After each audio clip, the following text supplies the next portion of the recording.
so. That people started really celebrating it as a party, and even though there was still like pretty heavy influences in like the general culture of the United States from the Christian church, they were able to like separate the witchcraft and like evil side of it from the we wear costumes and hand out candy to kids side of it, you know? Right. Yeah, I can see that. That's always what I think about when I think of Halloween, though, is it's hard for me to separate. I mean, obviously I've been participating in Halloween like my whole life, and I always trick-or-treated and dressed up in costumes, but now as I've gotten older, I just always think about like why is there this holiday where we celebrate dead people and monsters, but then little kids are dressed up as like princesses going to different houses and getting candy? It just doesn't make a lot of sense to me. Well, it doesn't, and it really is just because like so many people and so many cultures have influenced what it is now. Right. But I guess, like you mentioned earlier, when you think about any holiday, they're all kind of, if you start to think about why we do the things we do, it doesn't really make sense. Right. So there are like pieces of the Samhain like side of Halloween that are like really kind of dark and creepy. So one of them is like little things like the jack-o'-lantern. I actually have like two explanations for it, and one of them's a little bit darker than the other. So one of them says that jack-o'-lanterns, which originated in Ireland with turnips instead of pumpkins, are based on a legend about a man named Stingy Jack who repeatedly trapped the devil and only let him go on the condition that Jack would never go to hell. However, when he died, Jack learned that heaven didn't really want his soul either, after all his devilish dealings. So he was condemned to wander the earth as a ghost for all eternity. His old friend, the devil, gifted Jack a lump of burning coal, which Jack carried around in a carved-out turnip to light his way. So locals began carving frightening faces into their gourds to scare off evil spirits, such as the jack-o'-lantern. The jack-of-lantern. But then, in this book that I was telling you about, they have a different explanation. So they used to, this is kind of dark, but the Druids chose certain children to be burned alive on the bonfires as offerings to the sun, and for Samhain. And the fat left over from the child was fashioned into a candle and placed into the carved out pumpkin or hollowed out vegetable with a round design. And the victim was called Jack of the Lantern. What? Who did that? The Druids, which were like the pagan priests. They did some really messed up stuff, like sacrificial practices and stuff like that. But, so who knows? Like, got two different sources saying two different things. Right. That's really crazy. But one of the ones I didn't really get, because like witches make sense. Now the jack-o'-lantern obviously didn't make sense. Ghosts make sense because it's dead people.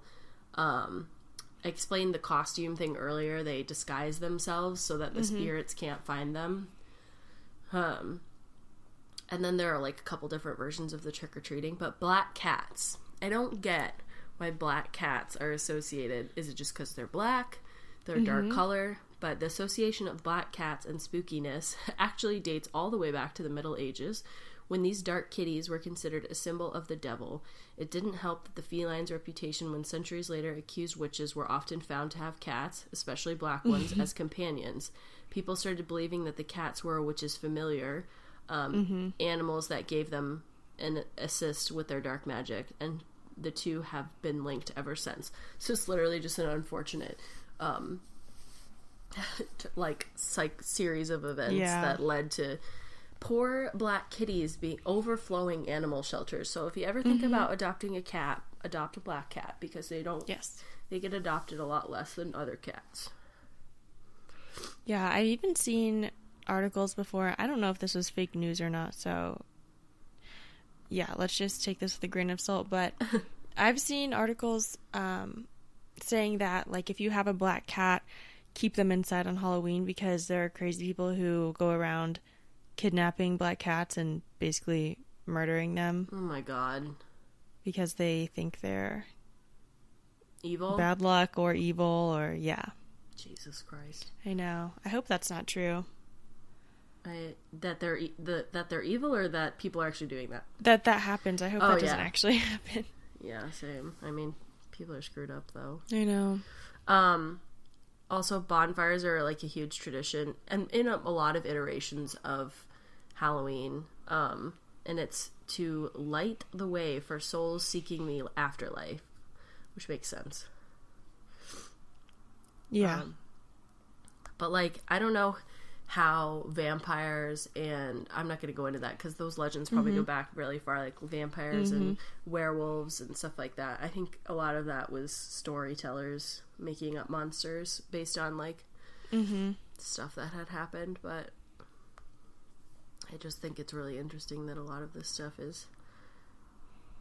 Yeah, it is from, interesting. like, unlikely places. Yeah, sounds like it was just a snowball effect, like, once they started celebrating this time of year, and then it just grew and grew into what it is today, and probably all these scary legends just got lumped into one big holiday. Yeah. Well, like, for example, I said something about trick-or-treating earlier, how they would leave food out to placate the souls and ghosts.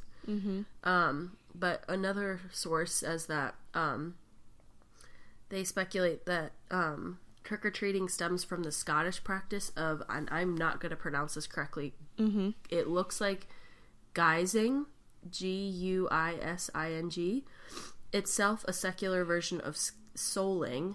In the Middle Ages, soulers, children and poor adults would go to local homes and collect food or money in return for prayers said for the dead on All Souls Day. And then they ditched the prayers in favor of less religious performances like jokes, songs, and other tricks. Interesting. So, like, that makes sense why it would say trick-or-treaters.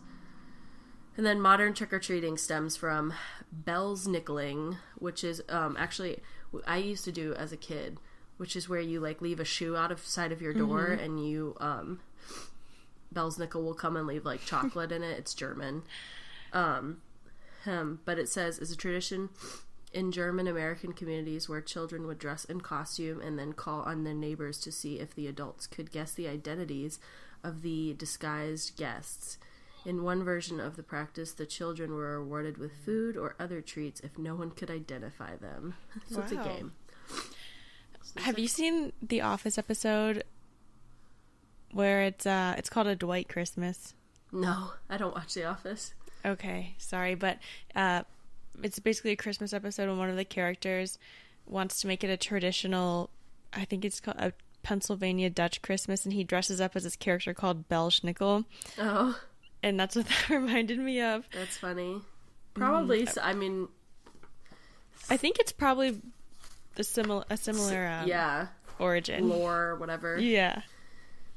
But I don't know, this is kind of off like, side note, but I saw some tweet from, I think it was the Hood Witch, I could be citing that incorrectly, but basically saying, like, when you white girls are walking around in your sugar skulls, like, remember what the origins of that is, and it's not meant to, like, look cute, or something like that.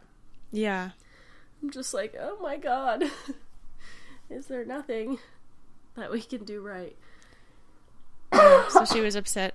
Was she upset? Because it's cultural appropriation, I guess. Oh, I see. Let me see if I can find the origins of it. Yeah. What? I mean, I just think this whole holiday is one big cultural appropriation. It's just different elements taken from different cultures. Yeah. To create what we have now. Which is like part of the definition of cultural appropriation, so I get some of it.